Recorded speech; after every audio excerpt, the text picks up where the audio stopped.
Welcome Prince Institute. Latest matter, notable words, The Hindu News. Ready?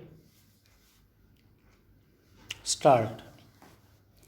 A former finance minister who had served under Prime Minister Atal Bihari Vajpayee recently wrote an op-ed in this newspaper titled Flawed Stimulus is Justice Denied May 20 full stop. His lack of objectivity is clearly visible when he conflates the selfless contributions of NGOs with some opposition parties that were propagating a class divide during the pandemic.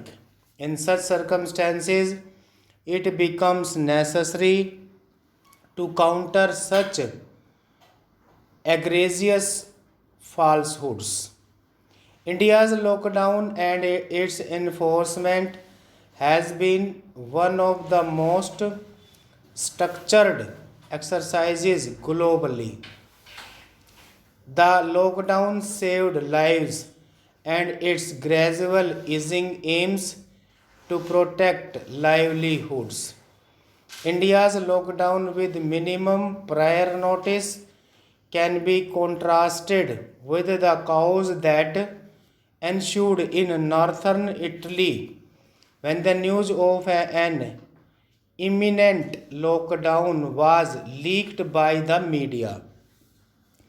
Thousands tried to flee northern Italy and carried the infection to other regions. In contrast, the aim of the Prime Minister's announcement was to ensure that the virus does not spread to the villages. This strategy has been successful.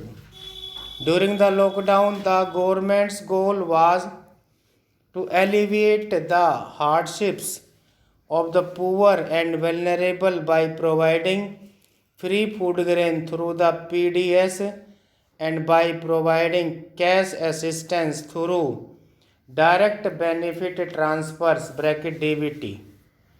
As of May 17, about 41 crore people have received financial assistance of rupees 52,608 crore under the Pradhan Mantri Garib Kalyan package.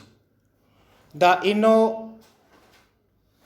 invocation of the Disaster Management Act permits state governments to use the funds available in state disaster response funds for all expenses, including those incurred in repatriating migrant labor.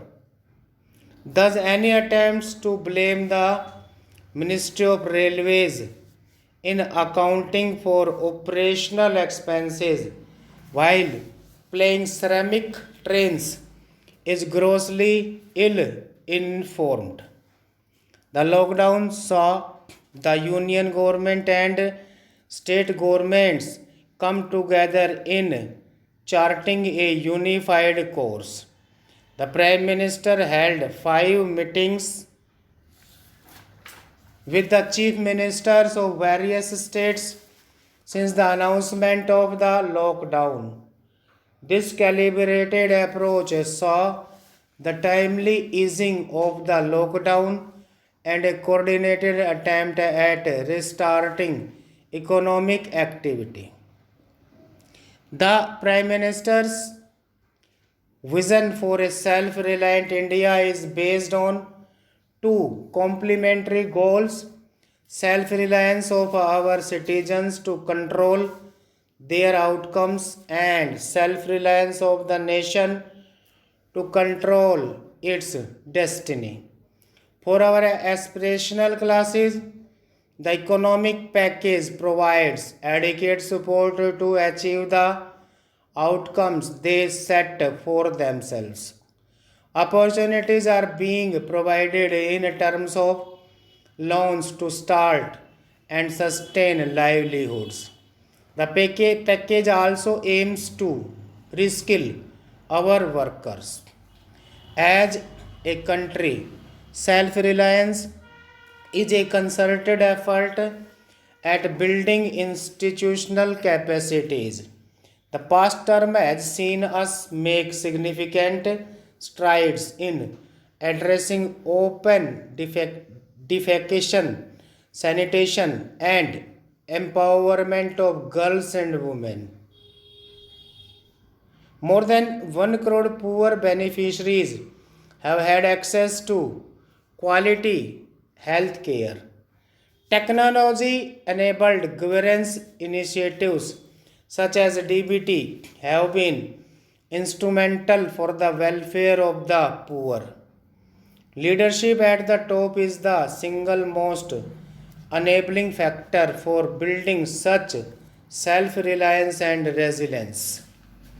In a 2014 interview, the former finance minister stated that there are two kinds of expenditure: investment and consumption. He said that while the former is regarded as productive expenditure, the latter is not regarded as productive expenditure. True to his rollback years, the former finance minister has come full circle to portray large scale government infrastructure and investment spending as wasteful expenditure. Contrary to his beliefs, the Central Vista project and the Bullet Train project are investment expenditures that would create jobs, boost the economy, and build capital assets. The government led by Prime Minister Narendra Modi embraces criticism.